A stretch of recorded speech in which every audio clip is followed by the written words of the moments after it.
Berlawanan dengan kepercayaan umum, pelabelan Sungai Nil sebagai sungai terpanjang di dunia mungkin merupakan sebuah kesalahpahaman.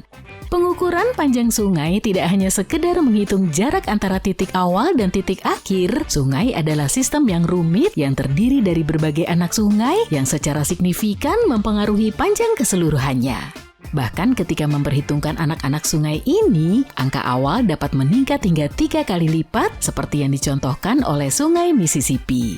Dari asalnya di Itasca hingga berakhir di New Orleans, pengukuran menunjukkan satu panjang, tapi masuknya Sungai Missouri mengubah persepsi ini sepenuhnya. Perbedaan ini telah memicu perdebatan yang sedang berlangsung mengenai panjang Sungai Nil dibandingkan dengan Sungai Amazon. Meskipun Google mengakui Sungai Nil sebagai sungai terpanjang di seluruh dunia, hal ini mungkin tidak sepenuhnya sesuai dengan kenyataan yang sebenarnya. Ini adalah cara yang bagus untuk mengatakannya.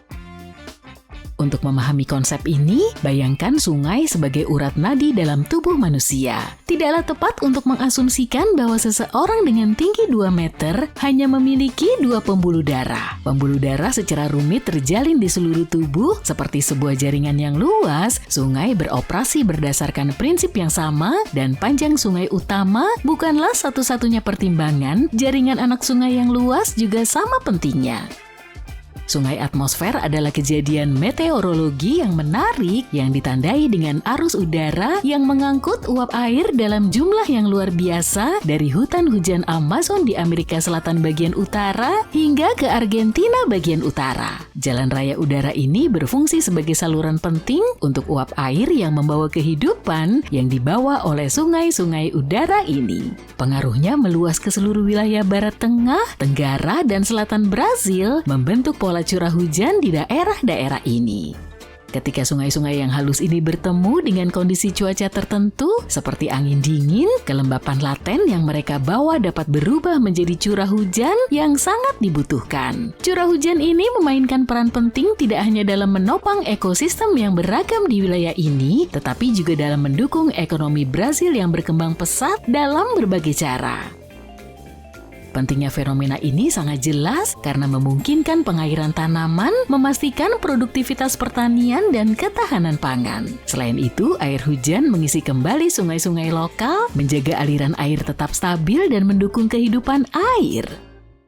Ditambah lagi, air yang dikumpulkan oleh sungai-sungai ini disalurkan ke bendungan menyediakan sumber energi yang dapat diandalkan untuk negara. Jumlah air yang dibawa oleh sungai-sungai di udara dapat menyamai atau bahkan melebihi besarnya aliran sungai Amazon. Jadi ketika kita menyatukan sungai Amazon konvensional dengan sungai di udara, sungai ini menjadi jauh lebih besar daripada Sungai Nil.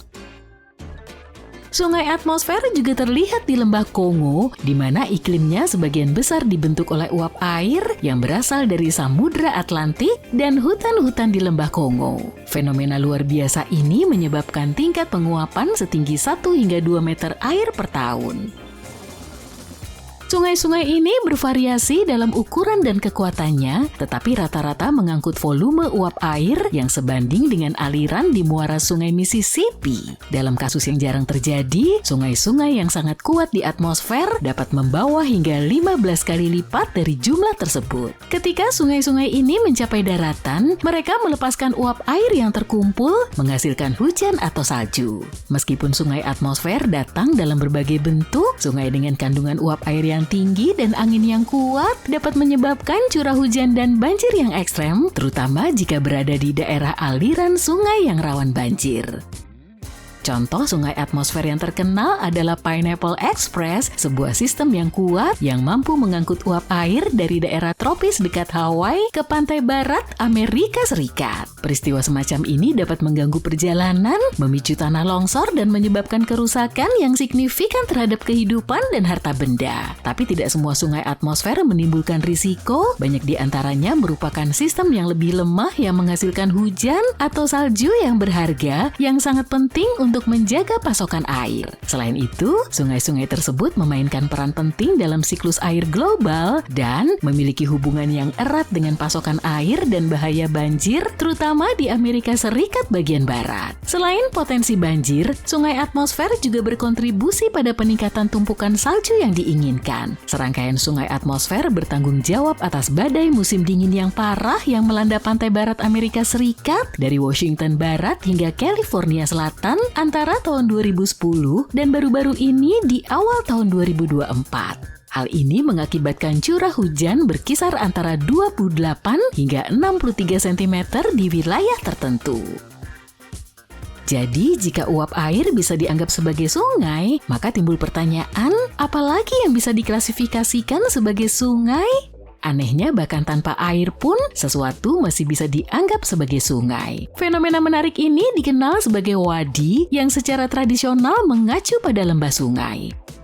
Wadi dapat ditemukan di daerah gurun yang landai dan hampir datar. Tidak seperti sungai tradisional, wadi tidak memiliki saluran permanen karena adanya aliran air secara sporadis. Akibatnya, wadi menunjukkan pola aliran yang dikepang yang disebabkan oleh pasokan air yang terbatas dan sedimen yang melimpah. Air yang berhasil mencapai dasar sungai akan meresap ke bawah, menyebabkan penurunan energi secara tiba-tiba dan pengendapan yang signifikan. Selain itu, wadi dapat membentuk bendungan sedimen yang mengubah pola aliran selama banjir bandang berikutnya. Menariknya, angin juga berperan dalam pengendapan sedimen di dalam wadi. Ketika sedimen wadi terendam atau lembab, sedimen yang terbawa angin akan mengendap di atasnya sehingga menghasilkan campuran sedimen air dan angin.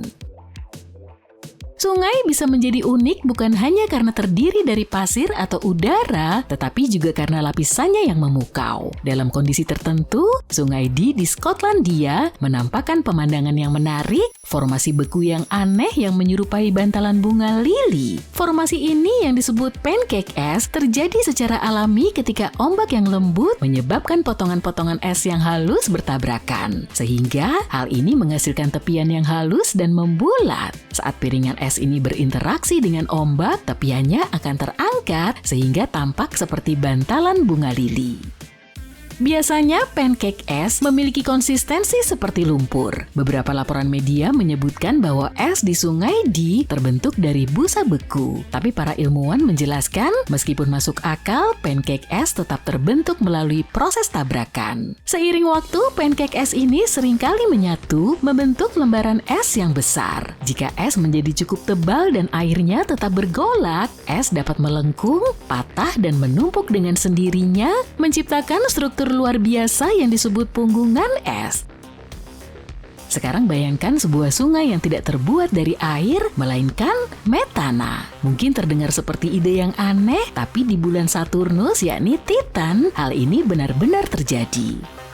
Fit Flumina, sungai yang menakjubkan di Titan terdiri dari metana dan etana cair dan telah dibandingkan dengan sungai Nil yang besar. Membentang lebih dari 400 km, sungai ini mengalir dengan anggun ke Ligeia Mare yang merupakan lautan hidrokarbon terbesar kedua di Titan. Meskipun sebagian besar permukaan Titan terdiri dari air es, Fit Flumina menonjol sebagai sungai yang menakjubkan yang mengukir ngarai ke dalam medan es meniru batuan dasar yang kokoh. Para ilmuwan NASA percaya sungai yang luar biasa ini memiliki jeram, pusaran air, dan bahkan air terjun yang mencerminkan fitur-fitur yang ditemukan di sungai-sungai di bumi. Ketika wahana Cassini milik NASA mencapai Saturnus tahun 2004, tujuan utamanya adalah untuk menjelajahi planet raksasa ini dan bulan-bulannya. Para ilmuwan sangat tertarik untuk menemukan bukti adanya metana cair di Titan karena temperatur permukaannya yang unik dan atmosfernya yang kaya akan metana.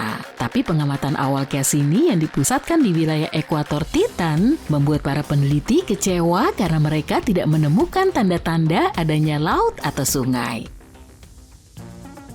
Kekecewaan ini berubah menjadi kegembiraan ketika orbit Cassini bergeser sehingga memungkinkan tim untuk fokus pada area lain di permukaan Titan dengan menggunakan teknik radar. Yang mengejutkan, sinyal radar memantul dari berbagai fitur bersudut dan kasar seperti bukit pasir, tebing, dan bebatuan. Tapi ketika radar mencapai daerah kutub Titan, sinyal-sinyal itu berhenti dan memperlihatkan bintik-bintik gelap misterius yang menyerupai danau, sungai, dan anak sungai yang mirip dengan yang ada di bumi. Penemuan terobosan terjadi pada bulan Desember 2012 ketika Yanni Roedebo, seorang ilmuwan yang bekerja dengan tim Cassini, mengumumkan gambar yang diambil pada bulan September di tahun yang sama. Gambar tersebut memperlihatkan sebuah sungai yang menyerupai sungai Nil membentang sepanjang 322 km dalam jalur yang relatif lurus yang mengindikasikan adanya korelasi dengan garis patahan yang mirip dengan sungai-sungai besar lainnya di dekatnya. Aliran sungai yang luar biasa ini melewati medan yang terjal dan miring, menunjukkan terjadinya proses tektonik yang sebanding dengan proses tektonik di bumi.